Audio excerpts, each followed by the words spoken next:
aja ya Bu. Bismillahirrahmanirrahim. Assalamualaikum warahmatullahi wabarakatuh. Waalaikumsalam warahmatullahi wabarakatuh.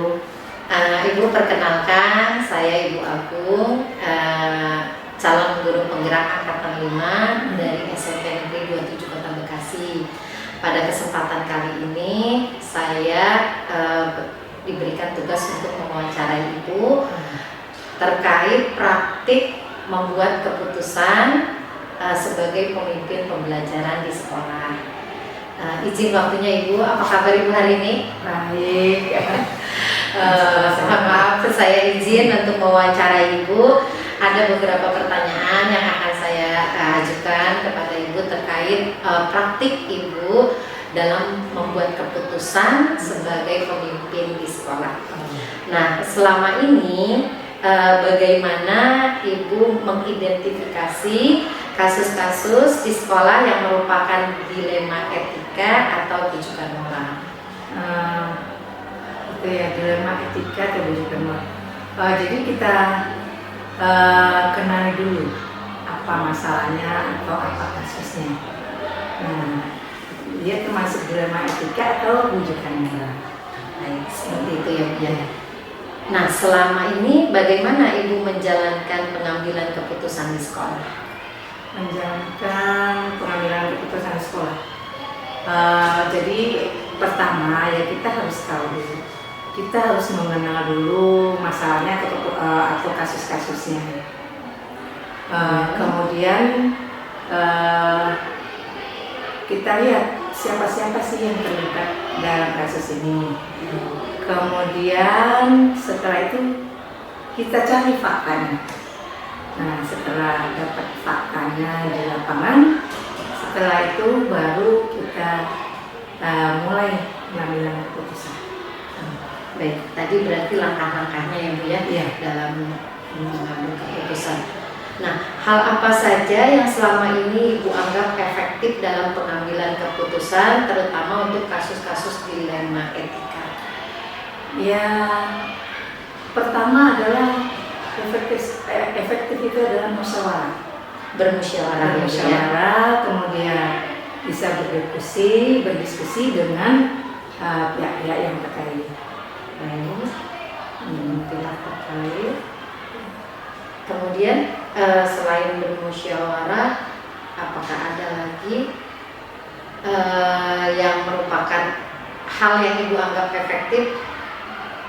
Apakah melihat fakta di lapangan? Melihat fakta di lapangan bisa. Ya, itu faktanya di lapangan. Melihat fakta-fakta di lapangan ya Bu ya. Fakta-fakta di lapangan. Nah, kemudian untuk hal-hal apa saja yang merupakan tantangan nih buat Ibu sendiri dalam mengambil keputusan untuk kasus dilema etika ini? Nah, tantangannya biasanya ada bisikan moral. Sehingga agak kita agak sulit mengambil keputusan di sini. Kemudian apa lagi ya? Apakah pada saat pengambilan keputusan harus saat itu juga Ibu? Jadi ya di samping bisikan moral, kita nggak bisa mengambil keputusan pada saat itu juga. Jadi butuh waktu ya Bu ya? Kita butuh waktu dalam mengambil sebuah keputusan ya. Tapi kan kita harus bisa menganalisis dulu ya. Waktu untuk menganalisis masalahnya ya Bu ya. Iya. Apa saja bahan pertimbangan Ibu dalam membuat keputusan? Bahan pertimbangan dalam membuat keputusan. Mungkin sepertinya ya kita lihat fakta-fakta yang ada di lapangan. Fakta-faktanya ya Bu ya. Iya, fakta-fakta yang ada di lapangan. Kemudian ya siapa aja yang terlibat. Siapa saja yang terlibat Itu di antaranya. Kemudian ya itu di antaranya. Seperti faktor positif negatif dari keputusan itu juga bisa ya Bu ya? Bisa. Jadi kita perhatikan apakah nanti keputusan ini dapat diterima atau tidak. Keputusannya dapat diterima atau tidak ya Bu ya?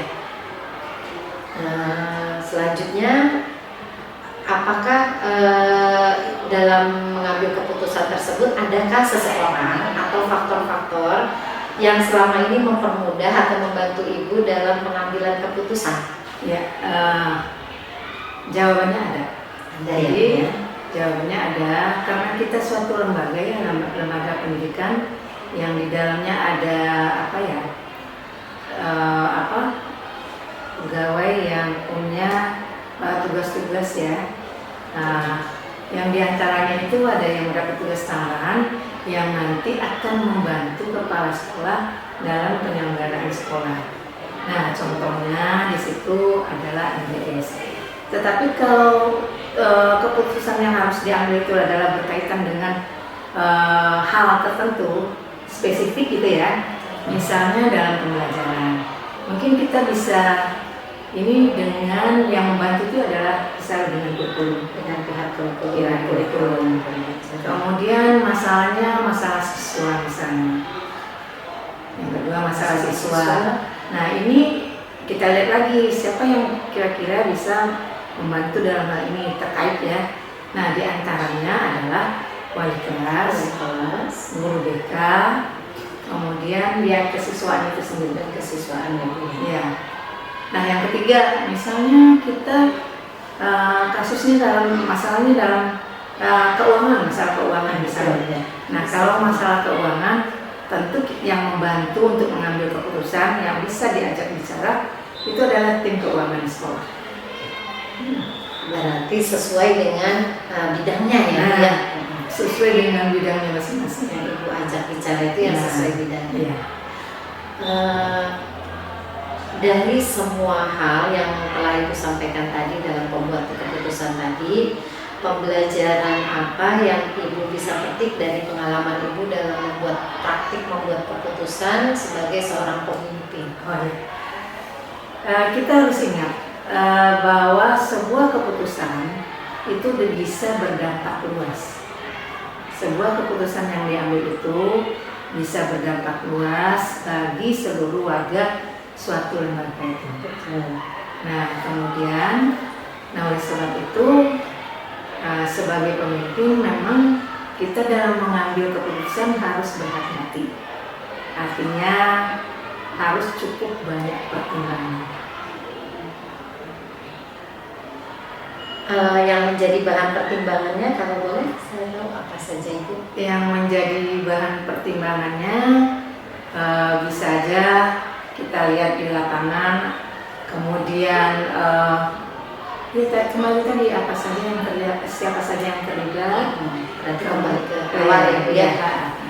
Terus ya kadang-kadang suatu keputusan itu harus diambil cepat, waktu juga bisa dikatakan masuk dipertimbangkan. Ya kalau kita mau ngulur waktu lama baru, sementara dibutuhkan cepat. Nah, itu waktu juga masuk. Berarti apakah dalam membuat keputusan bahan pertimbangan itu ada juga memasukkan misalnya nilai positif dan negatifnya atau bagaimana? Oh iya, itu jelas. Jelas ya, Bu. Ya. Nah, itulah tadi banyak pertimbangannya itu diantaranya Nilai-nilai kebaikan dan apa nanti dampak buruknya ya. Iya. Baik Ibu, terima kasih untuk sharing praktik baik membuat keputusan ini. Mudah-mudahan saya bisa menerapkannya nanti ke depan, bagaimana membuat keputusan yang baik sebagai seorang pemimpin pembelajaran. Sekali lagi terima kasih banyak waktunya Ibu. Ya, sama-sama Ibu. Silakan, semoga bermanfaat. Terima kasih Ibu. Ya.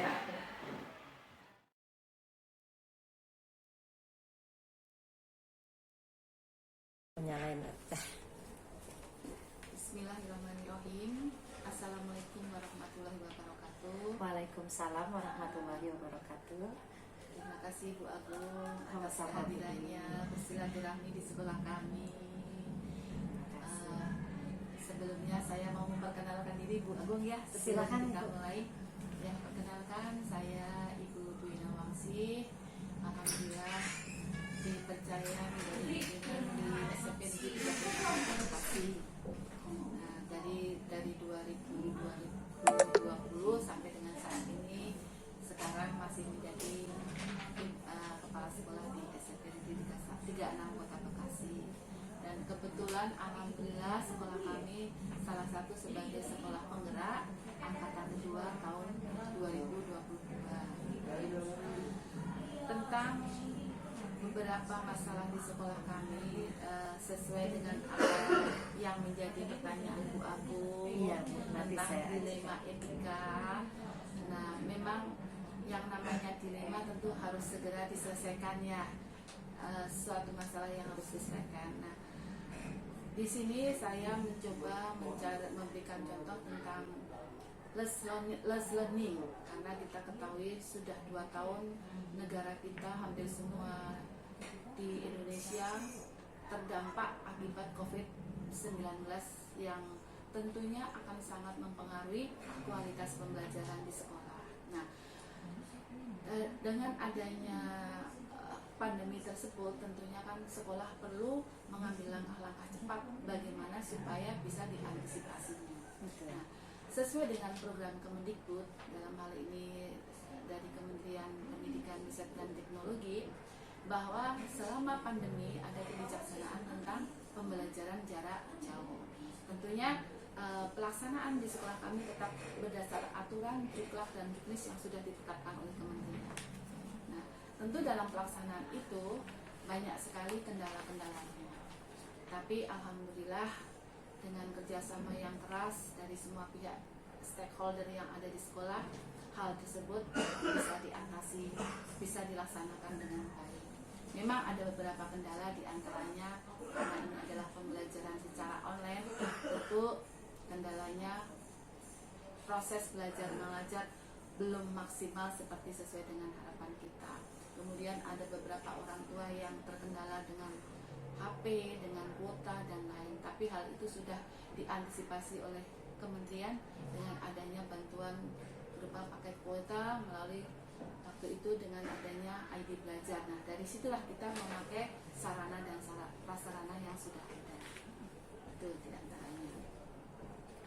Kemudian bagaimana cara pengambilan efektif di sekolah kami? Nah, menurut pengalaman saya selama saya di sini, untuk mengambil keputusan tentunya tidak mungkin kita bergerak sendiri.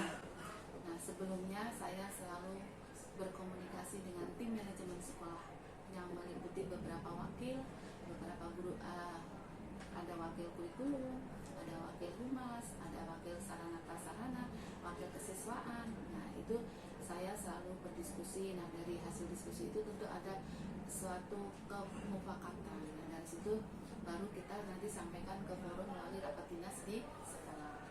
Itu caranya Seperti itu ya. Tantangannya itu dalam membuat keputusan. Tantangannya pasti, namanya keputusan pasti ada yang pro dan kontra, pasti selalu ada. Tapi nah itulah pentingnya musyawarah di situ. Tentunya sambil kita, mengapa saya mengambil keputusan itu tentu saya pikirkan baik-baik, yang banyak manfaatnya, dan kalau untuk memuaskan semua pihak kan tidak bisa. Tapi akhirnya ya mungkin dengan kesadaran dan memang keputusan yang baik dan diterima oleh semua pihak, nah itulah yang akan diterapkan di sekolah kami. Seperti itu ya. Adakah seseorang atau faktor-faktor yang bisa membantu ibu dalam membuat keputusan? Ada pasti tentunya, kayak itulah tadi saya melalui tim wakil ya, tim wakil sekolah dulu, terutama memang tangan kanan saya di sekolah itu adalah wakil-wakil dan staf yang ada di dalamnya, karena beliaulah yang akan menerapkan kebijakan-kebijakan yang ada di sekolah untuk diimplementasikan di lapangan. Jadi tidak sendirian, dengan kerja tim tentunya. Betul ya. Apakah ada mekanisme atau jadwal dalam penyelesaian kasus, atau ibu langsung menyelesaikannya di tempat pada saat itu juga? Kalau untuk kasus tergantung kasusnya. Tergantung kalau memang ya. harus segera diatasi langsung di tempat itu, tentu tidak usah menunggu lama-lama, harus segera diselesaikan. Misalnya ada informasi kedinasan yang harus segera dilengkapi, harus segera diserahkan ke dinas, tentu saya harus mengambil keputusan dengan cepat, menunjuk seseorang yang sesuai dengan tupoksi mereka. Itu baru ini. Tapi ada juga yang misalnya masalah pembelajaran, masalah itu yang harus melibatkan semua tim guru, tentunya tadi melalui proses dengan tim manajemen sekolah dulu, baru kita perlukan ke rapat sekolah. Biasanya kita adakan minimal itu 2 minggu sekali kita ada briefing, setiap hari Senin habis upacara atau setiap hari Jumat. Misalnya biasanya suka mengambil waktu di Senin atau di hari Jumat untuk mengevaluasi kegiatan yang sudah ada dan menyelesaikan apa yang belum selesai di hari itu. Berarti untuk pengambilan keputusan ini tergantung kasusnya ya, Ibu ya, bisa kasusnya. Kalau memang kasusnya membutuhkan penyelesaian Segera kita segera seperti itu. Nah, apa yang menjadi bahan pertimbangan Ibu dalam pengambilan keputusan ini? Pertimbangannya apa saja? Pertimbangannya tentunya satu, sesuai dengan aturan tidak yang tentunya karena kita pertama yang berbasis menjadi aturan ya, Bu, berbasis ya. aturan harus, apalagi masalah keuangan ya, itu harus berbasis aturan dulu. Jadi kalau sudah sesuai dengan aturan ya nanti baru ke kebijakan di satuan pendidikan masing-masing. Mempertimbangkan juga tentang berpihak pada murid, pada guru, dan tentunya dengan sarana dan prasarana yang ada di sekolah. Baik Ibu. Nah, dari semua yang telah Ibu sampaikan tadi, pembelajaran apa yang dapat Ibu petik dari pengalaman Ibu sebagai pemimpin pembelajaran dalam membuat keputusan? Pengalaman yang sangat berharga sekali lagi dan menjadi penyemangat juga saya di sini adalah tidak ada masalah yang tidak bisa diselesaikan. Kuncinya adalah komunikasi, koordinasi, dan kerjasama. Kata Ibu, komunikasi, kerjasama, dan saling koordinasi. Insya Allah masalah yang ada seberat apapun bisa diselesaikan dengan baik. Baik, pengalaman berharga ini buat saya, Ibu.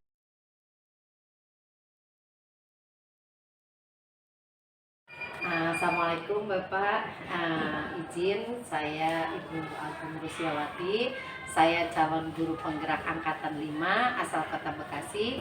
Pada kesempatan ini saya diberi tugas untuk mewawancari kepala sekolah tentang praktik baik Bapak dalam mengambil keputusan sebagai seorang pemimpin pembelajaran.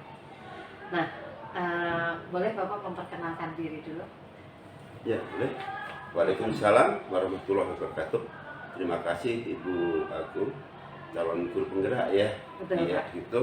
Kenalkan, saya Suharyanto SPD MPD, Kepala SMP Negeri 31 Kota Bekasi, yang sudah menjabat hampir kurang lebih 2 tahun di SMP Negeri 31 Kota Bekasi. Ya, dalam hal ini kami siap membantu pada Ibu Agung selaku guru penggerak. Seandainya ada jawaban-jawaban yang kurang tepat atau pas, ya namanya manusia ya Bu ya, pasti ada kekeliruannya, kecelapaannya. Ya silakan Bu. Ini wawancaranya hanya bersifat menggali praktek Bapak sebagai kepala sekolah dalam membuat keputusan. Yang pertama mungkin saya akan menanyakan tentang bagaimana cara Bapak sendiri dalam mengidentifikasi kasus-kasus yang dilema etika ataupun rujukan moral. Oh iya, terima kasih. Ya, selama 2 tahun kami sudah mengalami kendala, terutama etika ya, dilema etika ya, kebijakan moral, terutama dari rekan-rekan guru kita sendiri. Ya, ada beberapa guru yang selama 2 tahun, menurut kami selaku kepala sekolah, pengamati kami, itu yang masalahnya terutama yaitu masalah mengajarnya ya, selama ini kurang efektif, kehadirannya juga ya itu karena apa yang bersangkutan sendiri itu mengalami ya misalnya gangguan kesehatan ya, gangguan kesehatan ya, itu selaku kepala sekolah ya sebelum mengambil keputusan kita lihat dulu kasus apa ya, itu kasus-kasus yang sifatnya individu dan kasus-kasus yang sifatnya lembaga. Terus silakan yang selanjutnya. Berarti ketika Bapak menemukan kasus seperti ini, apa bahan-bahan pertimbangan Bapak dalam membuat keputusan untuk kasus seperti ini? Oh iya, sebagai bahan pertimbangan saya langsung memanggil yang bersangkutan. Ya, kita adakan wawancara langsung. Jadi masalah-masalah yang beliau hadapi, kita selalu kepala sekolah tidak bisa langsung menyalahkan yang bersangkutan, Bu, ya. Gitu. Apa sih masalahnya? Gitu kan. Pas begitu ya kita pelajarin, kita tanyakan, kita jawab wawancara sama yang bersangkutan. Ternyata yang bersangkutan juga memiliki kendala kesehatan, ya. Yang kedua juga masalah keluarga. Tetapi kita tetap aja ya berprinsip komitmen bahwa ini adalah lembaga, Bu. Ya, lembaga pendidikan memang mau nggak mau harus ditegakkan masalah kedisiplinan, ya, gitu, sehingga nanti dia kondusif, apapun alasannya tidak bisa terima karena yang bersangkutan sudah terikat sama kedinasan, ya, itu. Maka kita ajak wawancara langsung. Berarti sebelum mengambil keputusan ada langkah-langkah atau prosedur yang Bapak ambil seperti itu? Iya, ada. Selain itu, hal-hal apa saja yang Bapak anggap efektif dalam pengambilan keputusan pada kasus-kasus dilema etika? Oh ya, yang saya ambil, ya, yang pertama adalah itu tadi yang saya sampaikan. Ya. Kalau yang bersangkutan itu sakit, ya, kita sendiri juga harus memahami, ya, bertoleransi, tetapi harus ada syaratnya, Bu. Iya. Yang bersangkutan memang harus sering tidak masuk, ya, tetap kita minta surat keterangan dari dokter bahwa beliau itu sakit benar, gitu. Yang kedua masalah proses belajar mengajar, tetap komitmen pada yang bersangkutan karena sakitnya ada obatnya. Betul. Ya, ke dokter. Ya, apakah harus setiap hari sakit? Itu kan. Apa harus meninggalkan tugas? Kan nggak mungkin ya, Bu, ya. Nggak mungkin, harus tetap dilaksanakan. Ya, gitu. Kalau sudah ke dokter, itu tidak ada alasan lagi untuk meninggalkan tugas. Itu, ya, itu. Lalu yang bersangkutan juga kita harus kasih motivasi, gitu.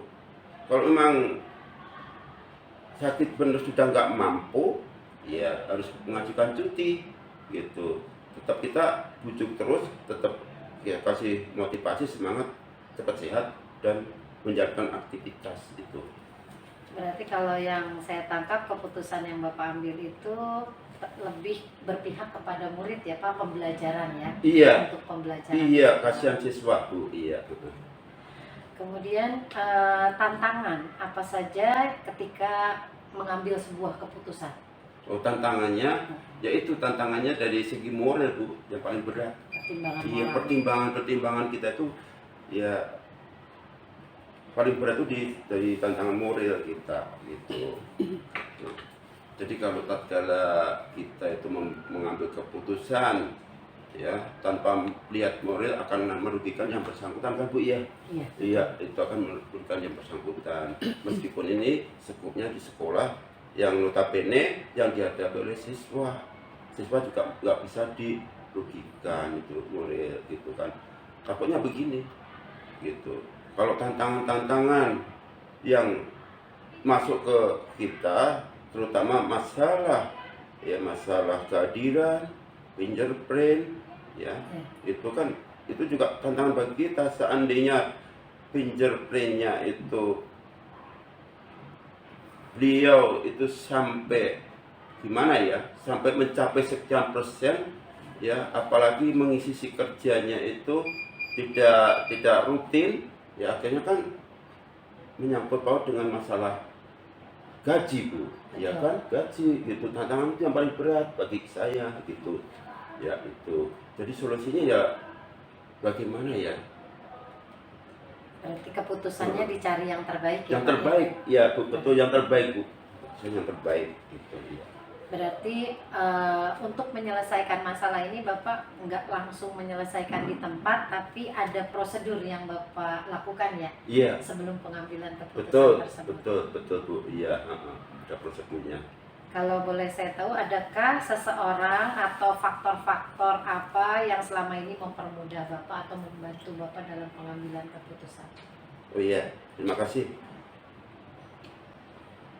Selama ini yang mempermudah saya dalam mengambil keputusan itu, alhamdulillah kita juga punya tim manajemen atau MBS itu ya, itu sebagai mitra kami di sekolah. Tanpa beliau itu kan tugas kepala sekolah itu memang banyak ya Bu ya, tidak bisa serta-merta diambil keputusan sendiri. Karena apa? Karena itu menyangkut mencari hubungan sosial antar guru gitu. Jadi apapun masalahnya, dari tim manajemen itu selalu backup kita gitu. Berarti pertimbangan dari tim manajemen juga ya Pak ya? Tim manajemen juga gitu. Berarti sesuai kasusnya mungkin ya Pak ya, kalau Iya. berkaitan dengan pembelajaran mungkin tim manajemennya kurikulum. Kurikulum, iya. Menyangkut kasus siswa mungkin dari Siswa, BK, BK, iya, kesiswaan juga gitu. Nah, dari semua hal yang Bapak sampaikan tadi, pembelajaran apa yang Bapak petik dari pengalaman Bapak sebagai pemimpin pembelajaran dalam mengambil keputusan? Ya, pembelajaran bagi saya sendiri itu ya, apapun keputusan kita itu dipertimbangkan antara kebaikan dan keburukannya lebih banyak mana Bu? Iya, itu.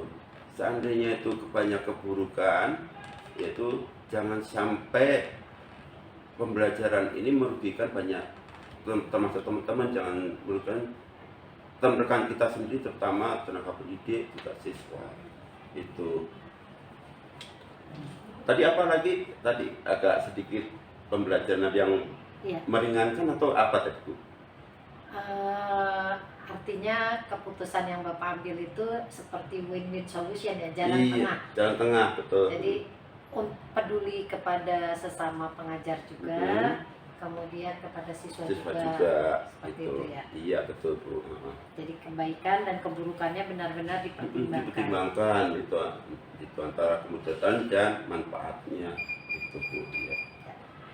Bapak terima kasih banyak tentang sharing praktik baik membuat keputusan ini. Mudah-mudahan ya saya sebagai calon guru penggerak Ya, bisa apa sih menerapkannya dalam sehari-hari, bagaimana membuat keputusan yang bisa diterima oleh khalayak, apalagi nantinya sebagai pemimpin pembelajaran seperti itu. amin amin ya rabbal alamin. Semoga cepat ya. Amin. Ikuti jejak ya, saya dulu kan rekan Bu Agung ya, sebagai kepala sekolah. Mudah-mudahan Bu Agung cepat menjadi kepala sekolah. Amin, amin. Ya, Terima gitu. kasih Bapak. Terima kasih untuk waktunya Bapak. Ya, sama-sama Bu. Ya. Ya, Assalamualaikum. Waalaikumsalam warahmatullahi wabarakatuh.